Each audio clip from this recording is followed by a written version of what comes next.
Sir ఆంధ్రప్రదేశ్లో ఇప్పుడు కూటమి గెలిచింది, కొంత నెగిటివిటీ కూడా ఉంది. మరి జగన్ గారు కూడా వచ్చి ప్రెస్ మీట్లు పెట్టి కొంచెం ఏమన్నా ప్రజల కోసం పోరాడే పరిస్థితి ఏమైనా కనిపిస్తుందంటారా? 100%. ఎందుకంటే ఇప్పుడు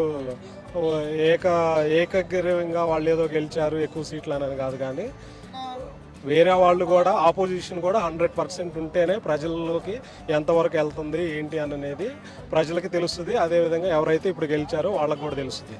ఎందుకంటే ఇప్పుడు మీరు ఎగ్జాంపుల్ తీసుకోండి, ఇప్పుడు ఏకపక్షంగా వాళ్ళు ఏదో ఎక్కువ సీట్లు గెలిచారు అని అనేసి వాళ్ళు ఒంటరిగా వెళ్ళారనుకోండి, వాళ్ళకి ప్రజల దగ్గరికి వాళ్ళు చేసే పథకాలు వెళ్తున్నాయా లేదా, ఏదన్నా పథకాల మీద దృష్టి పెట్టారు అసలు కూటమి ప్రభుత్వం ఏమన్నా? అది వాళ్ళకే వదిలేయాలి. ఎందుకంటే ఒక 6 months to 8 months అవుతుంది కాబట్టి అట్లీస్ట్ ఒక 1 year అన్న వాళ్ళకి ఒక పీరియడ్ ఇస్తే తెలుస్తుంది. అంటే ఓకే వీళ్ళ పరిపాలన ఎలా ఉంది ఏంటని జగన్ కూడా దాని గురించి వెయిట్ చేస్తుంది. అట్లీస్ట్ ఒక 1 year ఇచ్చిన తర్వాత దాని తర్వాత నెక్స్ట్ అతని ప్రణాళిక అనేది 100% ఉంటుంది. ప్రజల్లోకి వెళ్ళటం కానీ ఇప్పటికే రూట్ మ్యాప్ ప్లాన్ చేస్తున్నారని, పాదయాత్ర కావచ్చు, బస్సు యాత్ర కావచ్చు, ఏదైనా కావచ్చు, ప్రజల పక్షంగా అతను నిలబడి తన వంతు తన వార్డు అనేది 100% వినిపించడానికి అతను కూడా ప్లాన్ చేస్తాడు.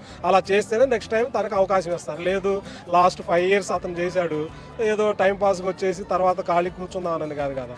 ఎవరైనా ఇప్పుడున్న ఈ ప్రభుత్వం కావచ్చు, నెక్స్ట్ ఉన్న ఆ ప్రభుత్వం ఎవరైనా కానీ ప్రజల పక్షాన ఎవరైతే నిలబడతారో 100% వాళ్ళే వస్తారు నెక్స్ట్ టైం. లేదు టైం పాస్ అంటే వాళ్ళు కూడా టైం పాస్గానే ఉంటుంది. ఎవ్రీ 5 years చేంజ్ అవుతూ ఉంటుంది.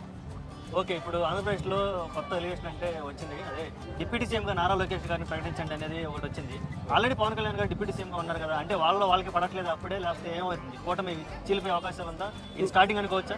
అంతే, లోకల్ అనేవి 3 parties కలిస్తే అలానే ఉంటుంది. For example last time Jagan ఒక్కడు వచ్చాడు, అతను వాళ్ళ టీంని ఏ విధంగా మౌల్డ్ చేసుకోవాలనేది చేసుకున్నాడు. ఇప్పుడు ఏంటంటే బీజేపీ ప్రభుత్వం ఈ పవన్ కళ్యాణ్ కావచ్చు, చంద్రబాబు కావచ్చు, వీళ్ళ ముగ్గురు కూటమి ప్రభుత్వంలో ఏర్పడ్డారు. ఫర్ ఎగ్జాంపుల్ ఇప్పుడు మన ముగ్గురు కలిసి ఉంటేనే మన ముగ్గురు డిఫరెంట్ మైండ్ సెట్స్. ఇప్పుడు నీది ఒక మైండ్ సెట్ నన్ను క్యాచ్ అవ్వకపోవచ్చు. అట్లా 100% ఉంటుంది. కాకపోతే ఏంటంటే అది బయటికి కనిపించకుండా వాళ్ళు వాళ్ళ మధ్యలోనే అది సమస్య అయ్యేటట్టు చేసుకుంటున్నారు. పవన్ కళ్యాణ్కి ఇప్పుడే కదా ఇచ్చింది, కొంచెం టైం వెయిట్ చేసి ప్రజల్లోకి అతను కూడా వెళ్తున్నాడు. మంచిగానే ఎవరికైనా కానీ సర్టెన్ టైం పీరియడ్ అనేది ఇవ్వాలి. ఇస్తే దాన్ని బట్టి అతను ఏంటి అనేది ప్రూవ్ చేసుకుంటారు.